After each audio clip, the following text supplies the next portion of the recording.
코스피 6거래일 연속 하락 마감, 한 달 만에 2,540대로. 코스피가 10일 외국인과 기관 매도에 6거래일 연속 하락 마감에 한 달 만에 2,540대로 내려섰습니다. 이날 코스피 종가는 전장보다 19.26포인트, 0.75% 내린 2,541.98으로 집계됐습니다. 종가 기준으로 2,540대로 내려선 것은 지난달 14일 이후 약 한 달 만입니다. 지수는 전장보다 2.73포인트, 0.11% 오른 2,563.97로 출발해 내림세로 돌아선 뒤 낙폭을 키웠습니다. 서울 외환시장에서 원달러 환율은 전날보다 4.4원 오른 1,320.2원에 거래를 마쳤습니다. 유가증권 시장에서 외국인과 기관이 각각 2,172억 원, 1,408억 원어치를 순매도하며 지수를 끌어내렸습니다. 외국인은 지난 8일 이후 2거래일 연속 이어오던 순매수세를 멈추고 이날 매도 우위로 돌아섰습니다. 기관은 지난 3일 이후 6거래일 연속 순매도세를 이어갔습니다. 개인은 3,514억 원어치 순매수했습니다. 이경민 대신증권연구원은 코스피는 연말에 수급의 후폭풍이 지속되는 가운데 미국의 금리 인하 기대가 축소되고 미국의 소비자 물가지수 CPI 발표를 앞두고 경제 심리가 유입되며 하락한 것으로 보인다라고 설명했습니다.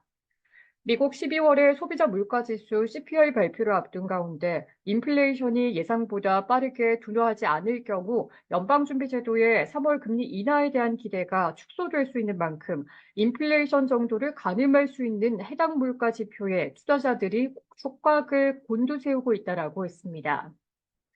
시가총액 상위 종목 가운데 삼성전자가 마이너스 1.47%, SK하이닉스가 마이너스 2.84% 등 반도체주를 비롯해 LG에너지솔루션이 마이너스 1.68%, LG화학이 마이너스 1.48%, 삼성 SDI가 마이너스 3.59%등 2차 전지 종목이 일제히 내렸습니다. 현대차가 0.59%, 기아가 1.57%, 카카오가 0.85% 등을 올랐습니다. 아울러 노후주택 재건축 규제 완화 기대감에 GS건설이 3.1%, 대우건설이 2.16% 등 건설주가 상승했습니다. 업종별로 보면 전기전자가 마이너스 1.48%, 철강 및 금속이 마이너스 1.5%, 화학이 마이너스 0.75%, 유통업이 마이너스 1.15% 등이 내렸으며 건설업이 1.64%, 서비스업이 0.39% 등을 올랐습니다. 코스닥 지수도 전장보다 9.18포인트, 1.04% 내린 875.46에 거래를 마쳤습니다. 지수는 전장보다 0.56포인트, 0.06% 내린 884.08로 출발해 낙폭을 키웠습니다. 코스닥 시장에서 외국인과 기관이 각각 2,316억 원, 563억 원어치 매도 우위를 보였으며 개인은 2,964억 원어치 순매수했습니다. 시총 상위 종목 중 에코프로 BM이 마이너스 3.45%, 에코프로가 마이너스 2.21% 등 일부 2차 전지 종목을 비롯해 HLB가 마이너스 2.35%, JYP 엔터테인먼트가 마이너스 2.62% 등이 하락했습니다.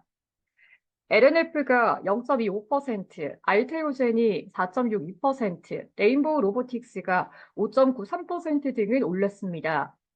이날 하루 유가증권 시장과 코스닥 시장의 거래 대금은 각각 8조 7,050억 원, 10조 5,400억 원으로 집계됐습니다.